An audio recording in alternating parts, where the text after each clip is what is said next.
Long before headlines warned of invasion, the Florida Everglades moved to an ancient rhythm shaped by water, wind, and time. It was never silent, even when it appeared still. Beneath the tall sawgrass, life pulsed quietly. Marsh rabbits darted between shadows, raccoons searched muddy banks, and white-tailed deer traced familiar paths through shallow water. Predators and prey existed in a balance refined over thousands of years. The ecosystem was complex but stable, governed by seasonal floods and subtle shifts in temperature. To stand in the Everglades at dawn was to witness a living network in motion. Nothing seemed out of place. Yet ecosystems built over millennia can be altered within decades.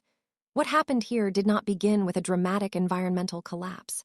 It began subtly, almost invisibly, with a species that did not belong but found the landscape perfectly suited to its survival. The Burmese python is native to Southeast Asia, where it evolved among natural predators and ecological constraints. In Florida, those limits barely existed. The snakes arrived gradually, largely through the exotic pet trade. As hatchlings, they appeared manageable, small, patterned, and surprisingly calm. But growth was inevitable. Within a few years, many exceeded 10 feet in length and required specialized care most owners were unprepared to provide. Faced with responsibility, some made a choice that seemed simple at the time: release the snake into nearby wetlands. What they underestimated was resilience. South Florida's warm climate mirrored the python's natural habitat. Instead of dying off, the released snakes survived, adapted, and began reproducing in an environment that offered food without meaningful resistance. A major turning point came in 1992 when Hurricane Andrew devastated South Florida. The storm destroyed infrastructure, including reptile breeding facilities. Enclosures were damaged, and numerous animals escaped into surrounding ecosystems.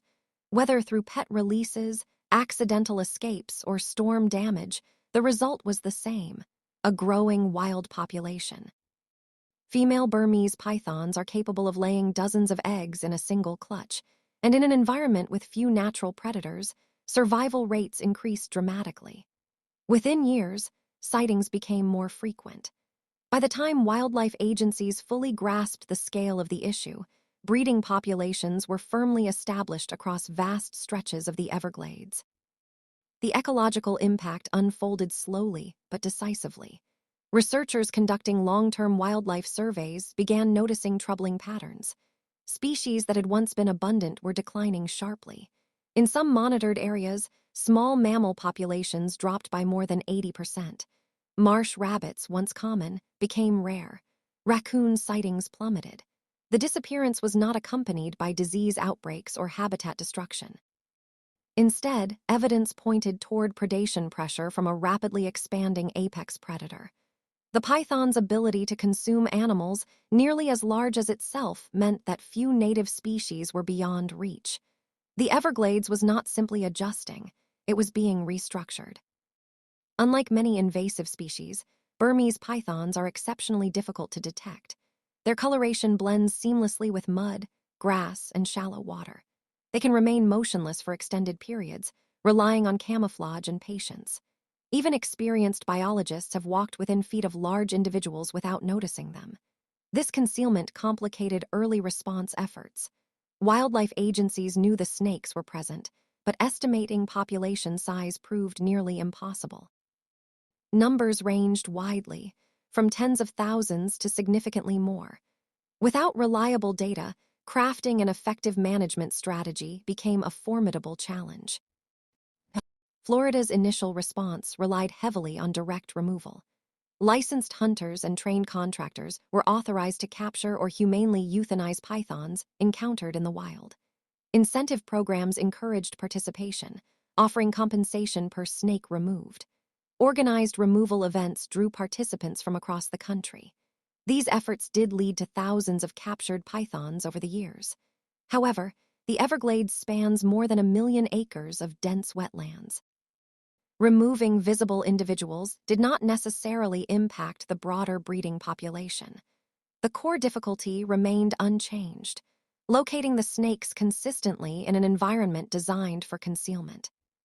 Detection dogs offered another promising avenue. Specially trained canines can identify specific scents with remarkable accuracy, and early deployments showed encouraging results. Dogs located pythons hidden beneath vegetation that humans would likely have missed. Yet environmental limitations reduced effectiveness. Deep water, extreme heat, and the presence of alligators restricted operational zones. While scent detection improved localized success rates, it could not cover the full geographic scale of the invasion. The approach proved valuable but insufficient on its own. Researchers also experimented with tracking technology. Male pythons were fitted with transmitters and released back into the wild during breeding season. The concept was strategic.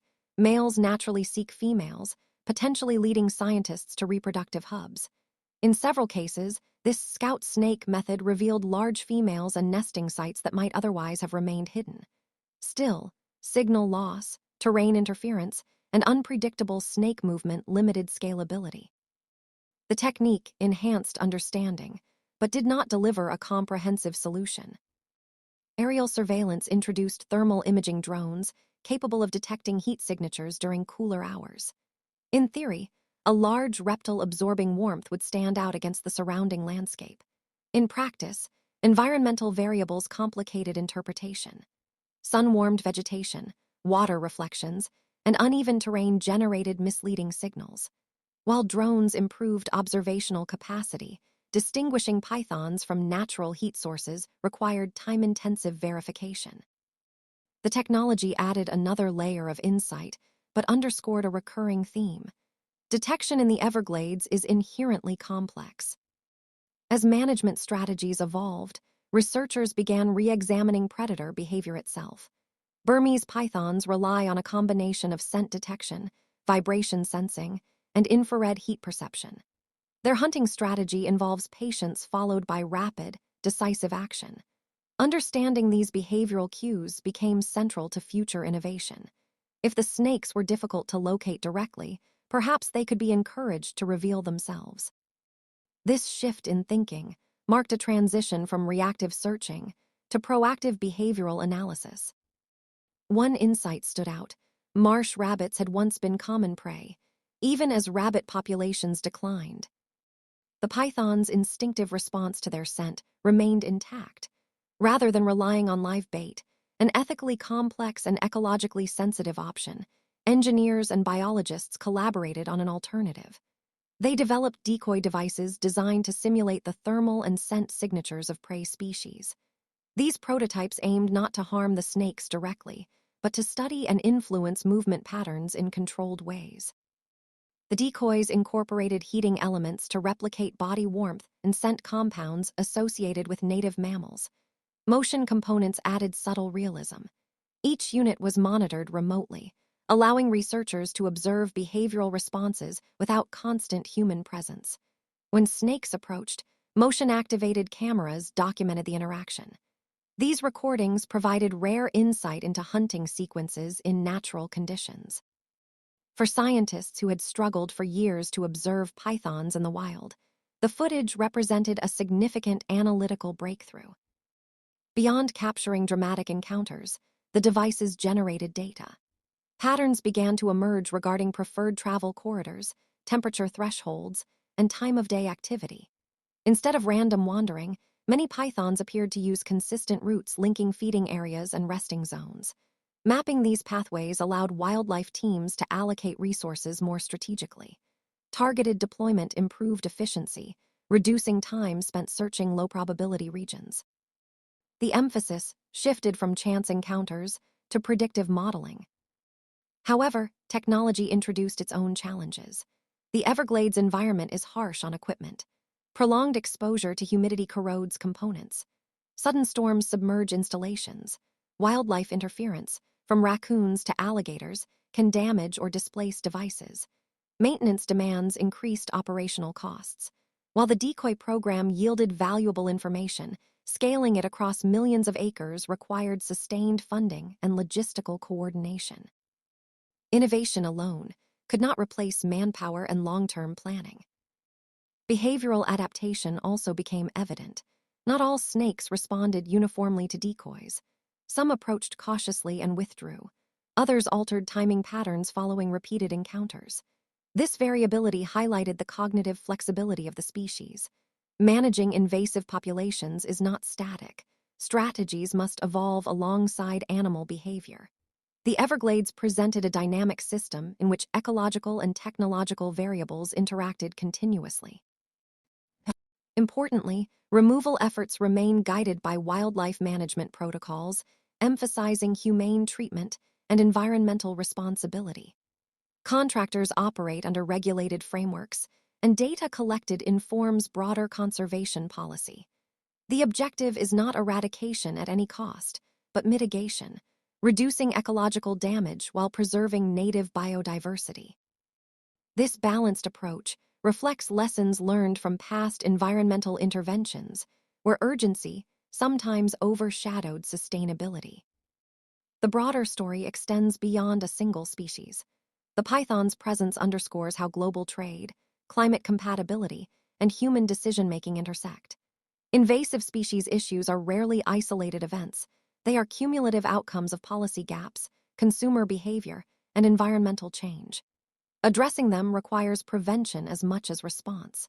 Strengthened regulations in the exotic pet trade and public education campaigns now aim to reduce future introductions. Meanwhile, ecological monitoring continues. Scientists track mammal recovery in areas with intensive python removal to measure ecosystem response. Early indicators suggest localized rebounds where pressure decreases, though full restoration may take decades. Long-term resilience depends on sustained management, habitat protection, and adaptive research strategies. The Everglades remains a living laboratory in which conservation science evolves in real time. Ethical questions naturally arise when technology intersects with wildlife control. How far should intervention extend? When does assistance become manipulation? These debates are not unique to Florida. Around the world, conservationists confront similar dilemmas, balancing innovation with ecological integrity. Transparent research, public dialogue, and evidence-based policy remain essential in navigating these complexities responsibly. Today, the Everglades stands at a crossroads between vulnerability and resilience. The python invasion reshaped its food web, yet it also sparked unprecedented collaboration among scientists, engineers, and policymakers. The outcome remains uncertain, but understanding has deepened. What began as a silent expansion has become one of the most closely studied invasive species challenges in modern conservation. Whether through behavioral research, technological refinement, or preventive regulation, the effort continues, not as a battle for dominance, but as a commitment to restoring balance where it was disrupted.